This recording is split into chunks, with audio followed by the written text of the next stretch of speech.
Bro, can you even see? While this question to a blind person might sound dumb, but it's actually a little more nuanced than it might seem. So today, let's take a look.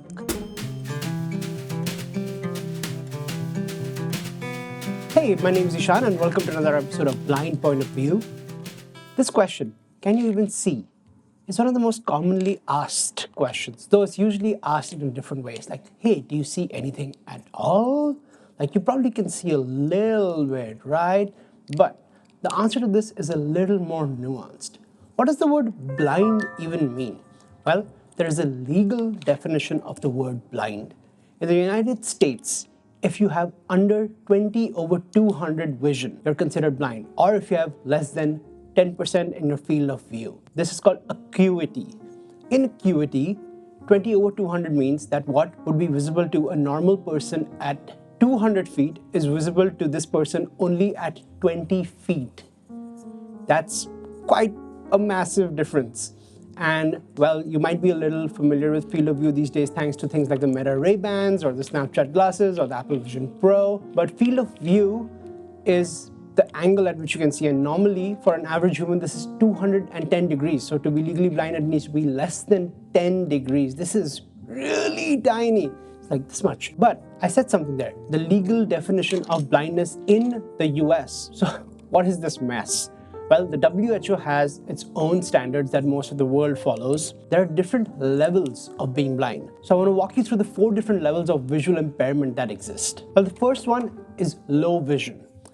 And the numbers in this one are 60/200 acuity, which means that what would be visible to a sighted person at 200 feet is now visible to this person at 60 feet. For a lot of low vision people, you might never notice they have any sort of visual impairment till they have to like read a billboard really far or read a menu with like some really fine print, or you see them using a computer and like putting their face right against the computer to read something. There's also generally some reduction in depth perception, in the lack of field of view, and things like that. But for most low vision people with some magnification tools and some assistive tech, they can lead a pretty normal life and might be unnoticeable for most things. This is of course not blanketly true.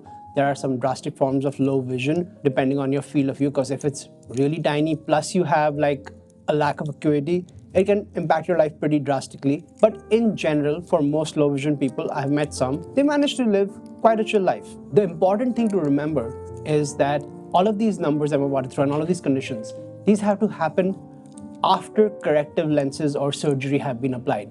So that means if you can wear glasses or lenses or have some sort of eye surgery and get your numbers above these, you do not count as any of these categories. So let's move on. The next category is severe visual impairment. This is where the US definition of being blind starts. Like I said initially, this is 20/200 acuity or less than 10 degrees in your field of view. So at this stage, you'll start noticing people being severely visually impaired. And what I mean by that is that you'll see people being noticeably impaired. They might already start walking with a cane, they might use assistive tech. In the US, they're entitled to some benefits for disabilities. There's a lot of small minutiae in all of this that like is applicable. In this stage, most of the time, people will stop driving. Hopefully, please don't drive. And they might still be able to use computers and things like that, but from what I've heard, it causes a lot of eye strain. So they usually start relying on things like screen readers. And you know, just like there are many levels of blindness, there are many levels of engaging with this video. So don't be afraid to like drop a like or a comment or hit the subscribe button or something. It's all amazing. Which brings us to blindness. This is where the international legal definition of blindness starts. And this means you have under 10/200 acuity and all the way to light perception. And what I mean by that, 10/200 by now you probably know, means that if something is 200 feet away for a sighted person, it needs to be about 10 feet away for this person to see. And all the way to light perception means that these people might still have some amount of light perception. This light perception can be usable in some ways. It can tell you things like, oh, it's day outside, or if you're in a big room and light's filtering in during the day, you might be able to tell where the windows or doors are. And you might still see some blobs and shapes thanks to this light perception.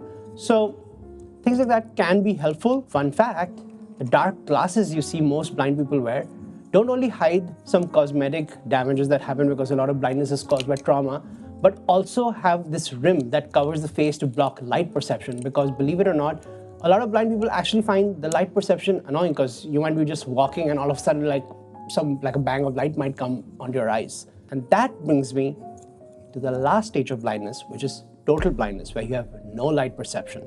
This is where I live. Everything is completely dark. And yes, for me at least, it means that I see nothing, like it's completely black.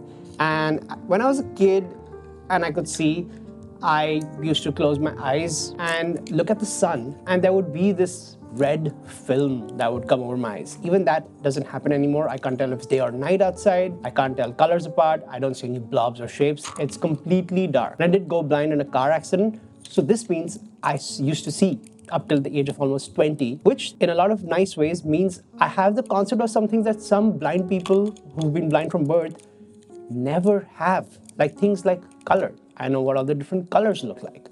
Like try explaining the color red to someone who's never seen without referencing other colors or taste or smell or something.